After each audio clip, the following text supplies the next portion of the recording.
Nabi Yusuf mencari siasat agar Bunyamin dapat dia tahan dan tidak ikut pulang bersama mereka. Maka dia memerintahkan pegawainya untuk memasukkan tempat minum kerajaan ke kantong makanan yang menjadi jatah Bunyamin.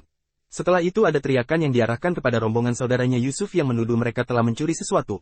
Mereka bertanya tentang barang yang dicuri, dijawab bahwa yang dicuri adalah tempat minum milik raja dan mereka dijanjikan bahwa siapa yang dapat mengembalikannya akan diberi jatah makanan seberat beban unta. Tentu saja saudara-saudara Yusuf kaget karena tidak merasa mencuri dan mereka merasa tidak memiliki tujuan sama sekali berbuat kejahatan dengan kedatangan mereka ke sana. Maka tatkala telah disiapkan untuk mereka bahan makanan mereka, Yusuf memasukkan piala, tempat minum, ke dalam karung saudaranya. Kemudian berteriaklah seseorang yang menyerukan, "Hai kafilah, sesungguhnya kamu adalah orang-orang yang mencuri." Mereka menjawab, sambil menghadap kepada penyeru-penyeru itu, "Barang apakah yang hilang daripada kamu?" Penyeru-penyeru itu berkata, "Kami kehilangan piala raja. Dan siapa yang dapat mengembalikannya akan memperoleh bahan makanan, seberat, beban unta, dan aku menjamin terhadapnya." Saudara-saudara Yusuf menjawab, "Demi Allah sesungguhnya kamu mengetahui bahwa kami datang bukan untuk membuat kerusakan di negeri ini, dan kami bukanlah para pencuri." Surat Yusuf ayat 70-73. Untuk meyakinkan ucapannya, mereka berjanji bahwa siapa saja yang padanya ditemukan tempat minum tersebut, maka orang itulah yang langsung menjadi tebusannya, ditawan atau dijadikan budak. Demikianlah Allah mengaturnya sedemikian rupa. Kalaulah saudara-saudara Yusuf tidak mengatakan demikian, niscaya Nabi Yusuf tidak dapat menahan adiknya berdasarkan undang-undang kerajaan Mesir saat itu. Maka dimulailah pemeriksaan satu demi satu kantong-kantong makanan mereka. Untuk menghindari kesan rekayasa, pemeriksaan diawali dari saudara yang terbesar. Dan sebagaimana telah direncanakan, tempat minum tersebut didapatkan di kantong milik Bunyamin.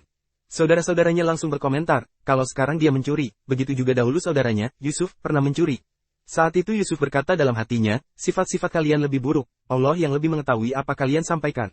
Diriwayatkan bahwa Yusuf pernah mencuri patung milik kakek dari ibunya dan kemudian dia hancurkan. Mereka berkata, tetapi apa balasannya jikalau kamu betul-betul pendusta? Mereka menjawab, balasannya ialah pada siapa diketemukan, barang yang hilang, dalam karungnya, maka dia sendirilah balasannya, tebusannya.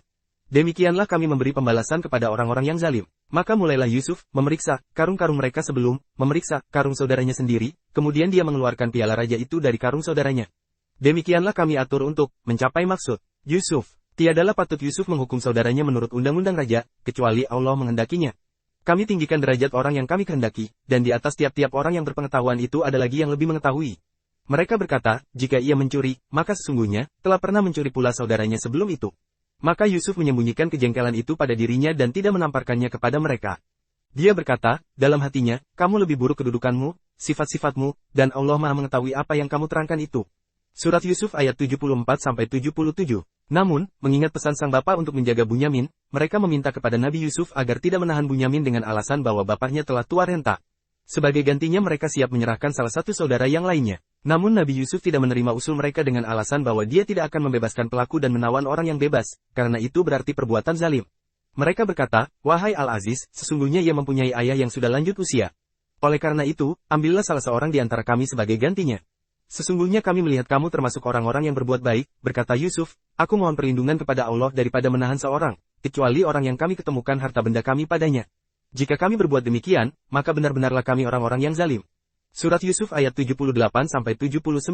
Akhirnya mereka putus asa untuk dapat membawa pulang Bunyamin, padahal mereka telah berjanji untuk membawanya pulang serta tidak lalai seperti yang mereka lakukan terhadap Yusuf. Karena itu, saudara mereka yang paling besar bernama Rabil, merasa tidak mampu menghadap bapaknya karena janji yang telah mereka ucapkan kepadanya. Lalu dia memerintahkan saudara-saudaranya yang lain untuk pulang sedangkan dia tetap tinggal di Mesir, sampai bapaknya mengizinkannya untuk pulang atau dia dapat membawa pulang adiknya. Dia pun berpesan kepada saudara-saudaranya untuk menyampaikan kejadian yang sesungguhnya, dan jika bapaknya tidak percaya mintalah kepadanya untuk bertanya kepada orang-orang penduduk kampung yang juga mengetahui kejadian tersebut, karena berita perkara tersebut telah tersebar di kalangan orang-orang yang datang ke istana untuk meminta bantuan jatah makanan. Maka tatkala mereka berputus asa dari putusan Yusuf, mereka menyendiri sambil berunding dengan berbisik-bisik. Berkatalah yang tertua di antara mereka, tidakkah kamu ketahui bahwa sesungguhnya ayahmu telah mengambil janji dari kamu dengan nama Allah dan sebelum itu kamu telah menyia-nyiakan Yusuf. Sebab itu aku tidak akan meninggalkan negeri Mesir, sampai ayahku mengizinkan kepadaku, untuk kembali, atau Allah memberi keputusan terhadapku. Dan dia adalah hakim yang sebaik-baiknya. Kembalilah kepada ayahmu dan katakanlah, wahai ayah kami, sesungguhnya anakmu telah mencuri, dan kami hanya menyaksikan apa yang kami ketahui, dan sekali-kali kami tidak dapat menjaga, mengetahui, barang yang gaib. Surat Yusuf ayat 80-81. Maka ketika saudara-saudara Yusuf telah tiba di negerinya dan menghadap bapaknya lalu menceritakan kejadian yang sebenarnya, sang bapak jelas tak dapat mempercayainya. Di satu sisi karena sang anak, Bunyamin, bukanlah anak yang memiliki mental pencuri selama yang dia kenal. Yang kedua selain itu, karena mereka saudara-saudara Yusuf telah melakukan kelalaian terhadap Yusuf.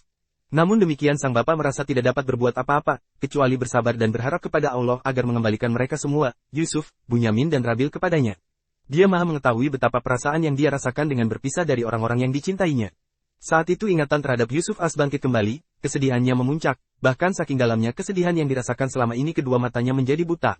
Saudara-saudara Yusuf sangat kasihan dengan penderitaan yang dialami sang bapa, mereka menasehatinya agar tidak terlalu memikirkannya sedemikian rupa sehingga dapat menjadikan dirinya semakin lemah.